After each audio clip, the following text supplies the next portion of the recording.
By now you've probably heard that there is actually a genocide going on in Syria, and there are Muslims that are going around that country right now and killing civilians. And the latest reports have about 1,000 civilians killed, and men, women, and children are being massacred, as well as specifically Christians are being targeted. You've probably seen these clips of what's going on circulating around on the internet. I don't know how much of them are actually true, but if they are to be believed, then what we see here is, in fact, a group of armed Muslims stackpiling bodies, I can't tell if they're alive or not, in the back of this truck, and then slapping this individual repeatedly. Now, I don't know if this man's a Christian or not. All I can tell you is that this is the kind of stuff that's happening in Syria right now. And we should be praying for each and every one of those people, and specifically praying for Christians, because we know that they're going to be the first people that are on the hit list for some of these guys. Now, the real question underneath all of this is, how did this begin?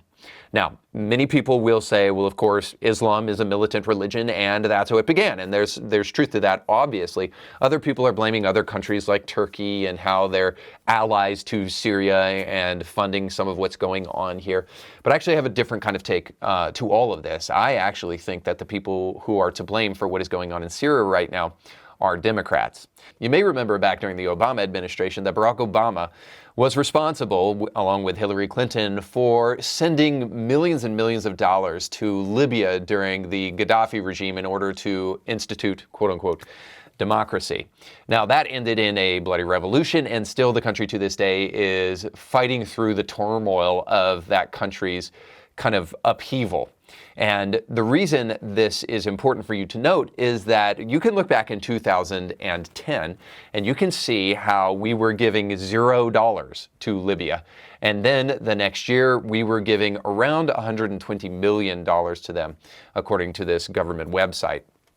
And all of that money was sent to Libya in order to institute this revolution. Now, if you look online, you'll hear things like this largely was sent as humanitarian aid, but then weirdly ended up in looking like Muslims with machine guns. We'll get back to the show in just a moment, but today's show is sponsored by our friends over at Sweet and Savory. And Sweet and Savory is an online or in-person cooking experience where you can learn to cook some of the best meals you've ever had in your life. Maybe you missed out on an epic Valentine's Day, or things didn't happen the way you want. The food was cold, the service was bad, which isn't hard to find these days. And you want a great, fun, entertaining experience where you actually have good food. Well, Sweet and Savory Classroom can help you with all that. They can give you online classes if you're not in the classroom area, or you can book your next experience by going to sweetandsavoryclassroom.com. And when you check out, make sure to use the promo code IndieThinker for a discount on your order. So whether or not most of this or any of this went to humanitarian aid, you should be highly skeptical about every bit of that. But what is not up for debate at all is that the Obama administration thought that they could institute democracy in Libya and therefore was responsible for the regime change there. And it was a bloody regime change at that. And I want to show you this article that really highlights how Syria now took a page from the playbook of what happened in Libya and how that became a source for them to stage their own kind of revolution that has been going on in the past and presently to this day. One key way in which the Libya war has impacted Syria has been to inspire opposition actors to take up arms in the first place. When Syria's uprising began in 2011, the early opposition movement against President Bashar al-Assad was consciously peaceful, taking its cues from the successful bloodless revolution in Tunisia and Egypt months earlier. Yet, when this failed to achieve the rapid success seen elsewhere and Assad responded with brutal violence, some looked instead to the Libyan model of revolution, where armed rebels facilitated by Barack Obama and Hillary Clinton had toppled Muammar Gaddafi.